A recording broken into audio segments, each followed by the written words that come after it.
Hello everyone, welcome to brain booster academy. இன்றைக்கி நம்ம பார்க்க போகிற டாபிக் பார்த்திங்கன்னா ஐம்பெருங்காப்பியங்கள் இருக்கக்கூடிய சிவக சிந்தாமணி தான். ஆல்ரெடி முதல் காப்பியமான சிலப்பதிகாரமும் மணிமேகலையும் நான் என்னுடைய சேனலில் போஸ்ட் பண்ணிட்டேன். அதை பார்க்காதவங்க பார்த்துட்டு இதை கண்டினியூ பண்ணுங்கள். அப்போ புரிஞ்சுக்கிறதுக்கு உங்களுக்கு ரொம்ப எளிமையாக இருக்கும். வாங்க பாடத்துக்குள்ளே போகலாம், விரிவாக பார்க்கலாம்.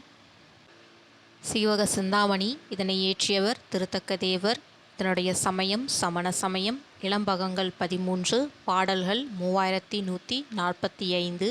இதனுடைய வேறு பெயர்கள் மணநூல், முடிப்பொருள், தொடர்திசை செய்யுள், காமநூல், முக்தி நூல். விருத்தப்பாவால் இயற்றப்பெற்ற முதல் காப்பியம் சிவக சிந்தாமணி. நமக்கு எக்ஸாம் பாயிண்ட் ஆஃப் வியூவில் எப்படி கேட்பாங்கன்னு பார்த்தீங்கன்னா, விருத்தப்பாவால் இயற்றப்பெற்ற முதல் காப்பியம் என்ன அப்படின்னு கேட்பாங்க. சிவக சிந்தாமணி. இதனை மணநூல் என்றும் வேறு பெயர் கொண்டு அழைப்பாங்க. வேறு பெயரில் ரொம்ப இம்பார்ட்டண்ட்டான பெயர் மணநூல் தான். ஐம்பெருங்காப்பியங்கள் கண்டிப்பாக நமக்கு டிஎன்பிஎஸ்சி எக்ஸாமில் கேட்டுட்டு வராங்க. போட்டித் தேர்வுக்கு படிக்கக்கூடிய மாணவிகள் இந்த டாப்பிக்கை படிச்சுட்டு போகிறது உங்களுக்கு ரொம்ப யூஸ்ஃபுல்லாகவே இருக்கும்.